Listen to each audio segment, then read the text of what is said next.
तरह से आज एक बिल जो है Haryana recovery of damages to property during disturbance to public order bill 2021 को पास करने का जिस प्रकार से काम किया, ये हरियाणा में प्रजातंत्र का गला घोटने का काम किया है और सरकारी एजेंसियों का दुरुपयोग करने का काम किया है, जबकि ये सुप्रीम कोर्ट की डायरेक्शन के भी मुताबिक नहीं है। मैंने वहाँ कहा कि इस बिल को वापस ले और इस बगैर सोचे समझे जो बिल पास किया है उसमें करें।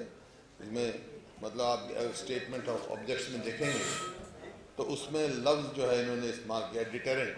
भैया डिटरेंट का मतलब इवन डराने के लिए भी इट इज टू वेग वर्ड, मतलब एक किस्म से लोगों को डर के माहौल में बनाने का उन्होंने प्रयास किया है, जबकि कानून है।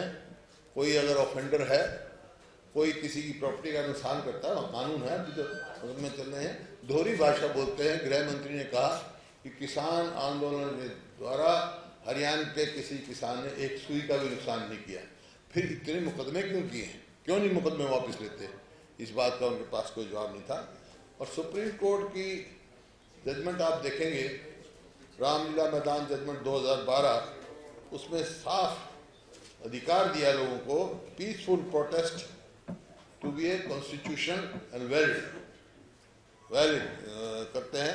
तो साथ के साथ 2009 में सुप्रीम कोर्ट का जजमेंट आया, उसमें कहा that a perfect check and balance be made and certain guidelines about police and media पर ऑल्सो वर इशूड। लेकिन ये जो कानून नया है, इसमें कोई पुलिस की तो कहीं या सरकारी तो कहीं रिस्पॉन्सिबिलिटी फिक्स कर ही नहीं। अगर नुकसान की कारण कानून व्यवस्था कायम रखना सरकार की जिम्मेवारी है, तो सरकार की लापरवाही से होता है, उसकी कौन भरपाई करेगा? इसमें कोई इसका वो नहीं। और प्रोटेस्टर्स की इतनी बड़ी डेफिनेशन दी है कि how can a citizen be held responsible for state left. जो प्रदेशवासी है उसको स्टेट की जो लेफ्ट का उनके ऊपर कैसे जिम्मेवारी देगी? तो ऐसे ऐसे कानून नायब 5-5 में इन्होंने कहा है, जो कि बहुत हाईली ऑब्जेक्शनेबल है, कि कानून व्यवस्था रखने के लिए अगर बाहर से पैरामिलिट्री फोर्सेज लाएंगे उसका खर्चा भी वो वहन करेंगे जो पार्टिसिपेंट थे। मतलब किसी 10 आदमी ने शरारत की तो 9,900 आदमी को मतलब पार्टिसिपेंट में कवर करके और उसका नुकसान उसके बड़े कदम। मैंने तो कहा फिर पुलिस की तनख्वाह भी वही बने, है ना। ऐसे बगैर सोचे समझे गए कानून लाए हैं। इसी तरह जो है ये कहा भाई कोई फैसले से अगर नहीं है, कोई अपील में जाना चाहता है हाईकोर्ट में सीधा, तो 20% अनाउंस्ड जो उसके खिलाफ है कंपनसेशन, वो जमा करा के जब जा सकता है। अब फैसला कौन करेगा? एक एसडीएम करेगा। एसडीएम किसके कहने से करेगा? इसका मतलब ये अनडेमोक्रेटिक है, ये डेमोक्रेसी के खिलाफ है। इसी तरह जो इनके सेक्शन 14(2) में इसको एक्सपेंड कर दिया सुप्रीम कोर्ट की डायरेक्शन को भी। सुप्रीम कोर्ट ने कहा recovery be made from those who committed violence and leaders, but this section also includes participants also. Supreme court ने कहा भाई जिसने किया हो, कोई नेतृत्व करा हो या जिन्होंने नुकसान किया, उससे रिकवरी करो। इसमें तो पार्टिसिपेंट्स की भी और लॉफुल असेंबली की भी, लॉफुल असेंबली में पार्टिसिपेंट है उनको भी जिम्मेवार ठहराने का काम किया है। तो पैरामीटर जो सुप्रीम कोर्ट ने राइटर लगाए थे, law is not there to punish and initiate recovery from the honest and innocent protesters, law recognise the right to peaceful protesters. मतलब जो प्रोटेस्टर हैं, ऑनेस्ट हैं, उनके खिलाफ रिकवरी चली जाएगी इनके हिसाब से, तो उसका कोई उनका प्रोटेक्शन का क्लॉज नहीं है। तो इस किस्म के इन्होंने किया है। और असेंबली लॉफुल अनलॉफुल ये समझ में नहीं आया। तो लॉफुल तो अगर कोई उनमें 10 आदमी कोई करते हैं तो पनिशेबल तो वो है और कानून है। ये बगैर सोचे समझे जो है एक रिप्रेसिव बुलाए हैं, प्रजातंत्र का गला घोटने का काम किया है इसने। और बजट का तो मैं पहले आपको बता भी चुका था इसमें कि हम जैसे प्राइवेट मेंबर बिल लाए थे उसको रिजेक्ट करने का काम किया इन्होंने। 1057 स्कूल बंद कर दिए, जहाँ 25 से कम लड़के हैं वो स्कूल ही बंद कर दिए। और आज ही सुप्रीम कोर्ट में था, पूरे देश में 3 करोड़ राशन कार्ड कटे हैं, जो सुप्रीम कोर्ट ने काफ़ी उसकी निंदा की है। उसमें से 3 लाख हरियाणा गए। और जो कर्जे का बताया मैंने आपको कि कर्जे की जो है ये स्थिति है कि जितना बजट है उसका 20-21 में तो 45% था इंटरेस्ट पेमेंट और रिपेमेंट ऑफ डेट जाता था, अब के वो बढ़कर 54.6 हो गया है 21-22 में। और इसी प्रकार से जो सैलरी और पेंशन है, ये टोटल रेवेन्यू रिसिप्ट में बात करें ना, टोटल जितनी रेवेन्यू रिसिप्ट आती है उसमें से 54% तो ये इंटरेस्ट पेमेंट और रीपेमेंट ऑफ डेट में जा रहा है। और इसी प्रकार से 40% जो है वो सैलरी और पेंशन में जा रहा है टोटल रेवेन्यू रिसिप्ट में से। 95% के करीब हो गया, बाकी इनके पास रह गया 5%। और 5% में क्या इसका मतलब कोई भी जो इन्हें बनाए हैं ये हम ये करेंगे वो करेंगे, कोई भी काम करेंगे तो कर्जा लेके ही काम कर सकते हैं आगे। और मैंने कहा 4 वाक की नीति पे चल रहे हैं, और जब से सरकार आई है, जब से 4 वाक चल रही, तो हर बार एवरेज 18% स्टेट लायबिलिटी बढ़ रही है, जबकि जीडीपी कुल 8% की एवरेज आ रही है। तो इतना गैप जो है, तो बैंकरप्सी के लिए तरफ जो है बड़ी तेजी से कदम बह रहे हैं। 4 वाक की नीति पे चल रहे हैं। 4 वाक कहते थे कर्जा लो, घी पियो, मरने का बाद कोई नहीं पूछेगा। तो ये समझते हमारी सरकार चल रही, कोई पूछने वाला नहीं है, आने वाली पीढ़ी पूछने वाली है। इस प्रकार से कोई कदम ऐसे नहीं उठाए जा रहे जो कर्जा कम किया जाए। और बहुत सारे इन्होंने वो भी कम किया है, जैसे एग्रीकल्चर राइट में इन्होंने कम किया है एलोकेशन। पिछले बजट में 4.2 था % एलोकेशन, वो घटाकर 3% कर दिया गया।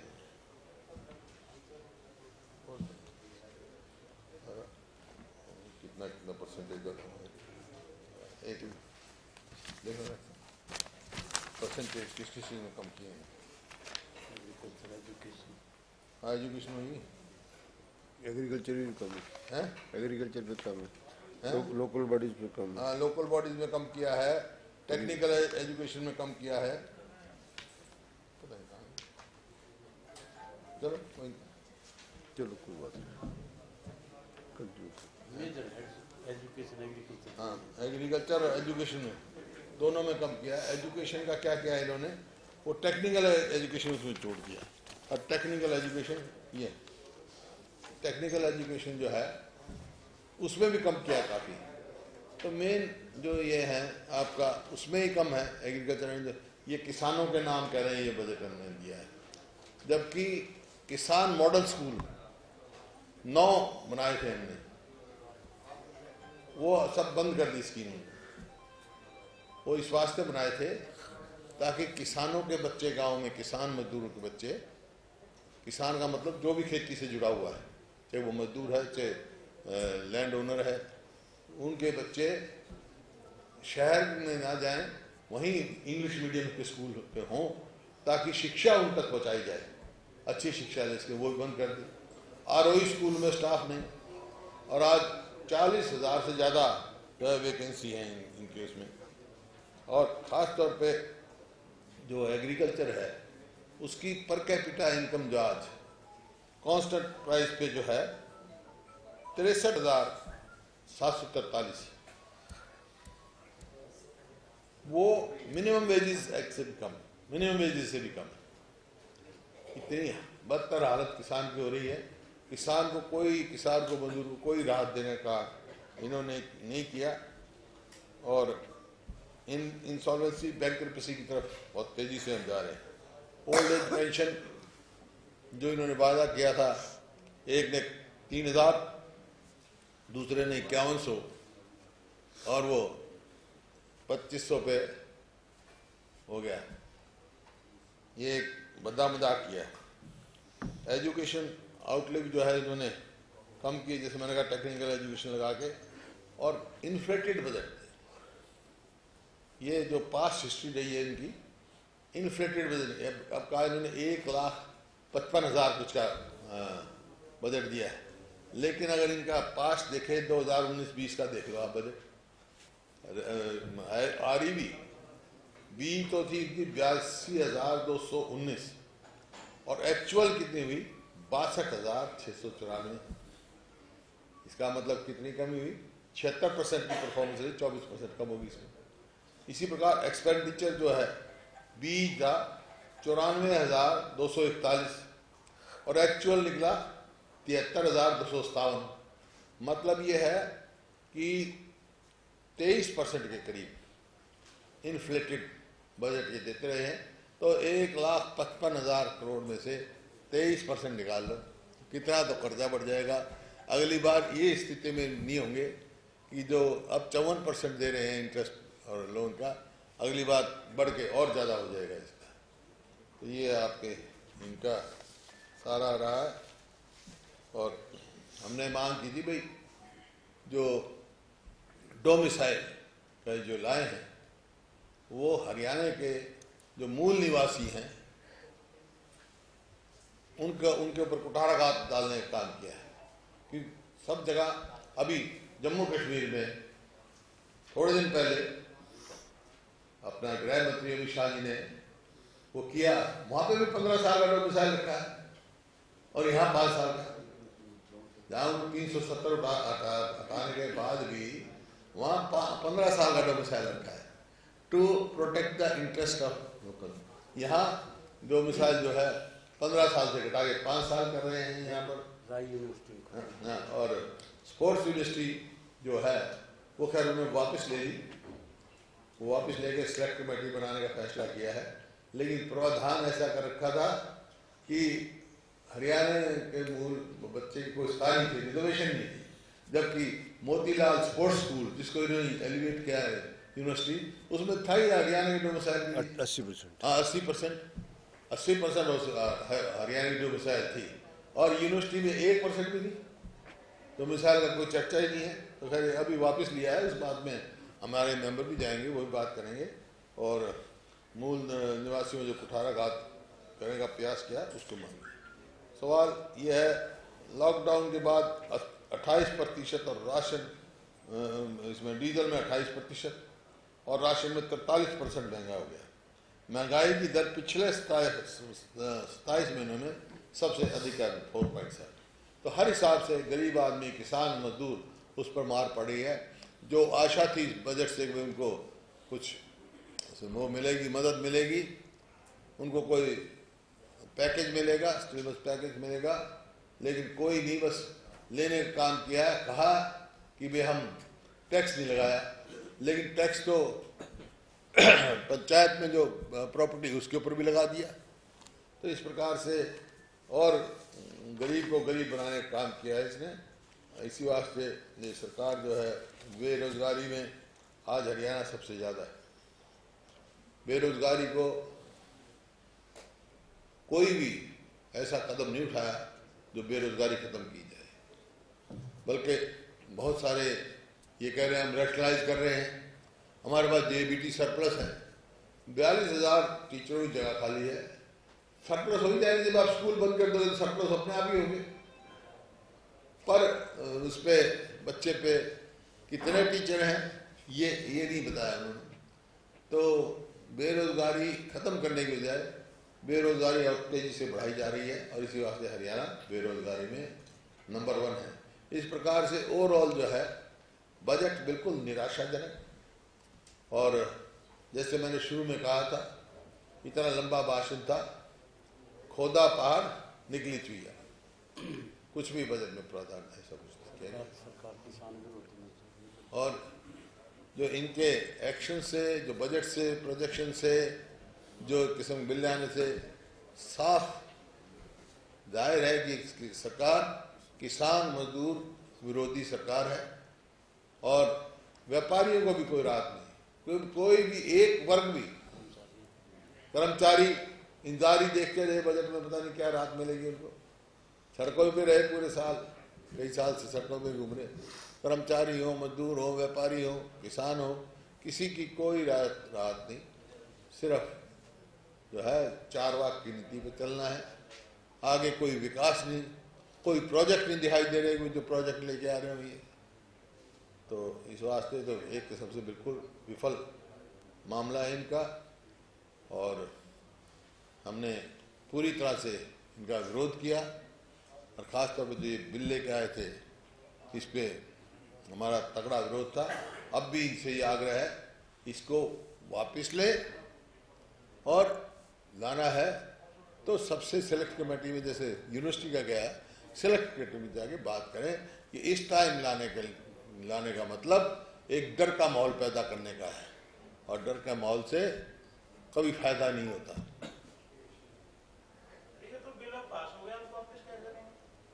रिपील हो जाएगा। रिपील हो जाता है ये क्या बात है? हम आएंगे तो रिपील कर देंगे इसको। नहीं, अब तो सरकार के पास में बहुमत के बल पे पास करा लिया। नहीं, वो तो और बड़े रास्ते हैं, कोई कोर्ट में भी जाएगा, कोई जाएगा, लेकिन अब सरकार चाहे तो रिपील कर सकती है।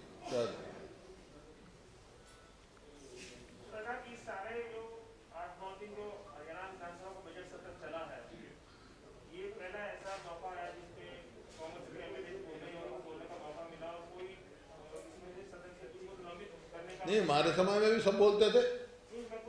हाँ।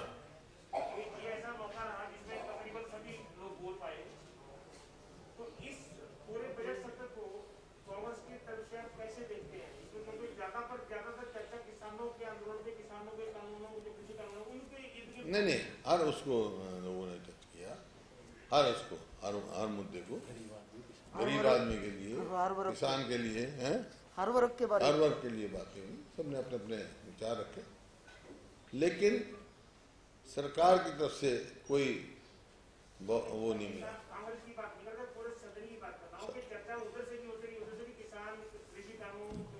उनकी तरफ से चर्चा क्या होगी, उनकी तो तरफ से तालियां बजाई गई। उनकी तरफ से तो वही कहावत, उन्होंने कहा कि किसान आंदोलन से नुकसान हो रहा है, फैक्ट्रियां बंद हो गई हैं। नहीं, उन्होंने कहा किसान आंदोलन ने एक सुई भी नुकसान नहीं की। गृह मंत्री कह रहा है, और केस ऑल द फ्लोर अभी। और मैंने कहा फिर केस क्यों बना रखे भाई, केस वापस क्यों नहीं लेते? तो कथनी और करनी में बहुत अंतर है। और जो उनकी तरफ कह रहे हैं उनकी मजबूरियां हैं, वो तो फिर वही जो मैंने कहा था, बिलाऊ ले गया ऊँट को, हाँ जी कहना, इसी गांव में रहना। उन्होंने तो वो देख नहीं रहे भाई क्या फायदा नुकसान है, लोगों किसान का क्या नुकसान हो रहा है। ये जो बिल आया है ये कितना खतरनाक है प्रजातंत्र के लिए। तो ये बिल से अब आपको किसानों का जो आंदोलन चल रहा है उसको लेकर क्या सवाल किसान जवान के लिए, ये बिल इस किस्म का अप्रजातांत्रिक है, एक डर का माहौल पैदा करेगा, अनडेमोक्रेटिक है। कानून हमारे पास बहुत बने हुए हैं, उसमें कोई और आप कर सकते थे। ये पार्टिसिपेंट्स का सुप्रीम कोर्ट की रूलिंग की, मतलब जो उनकी गाइडलाइंस है, उनको ही नहीं माना गया। चलो।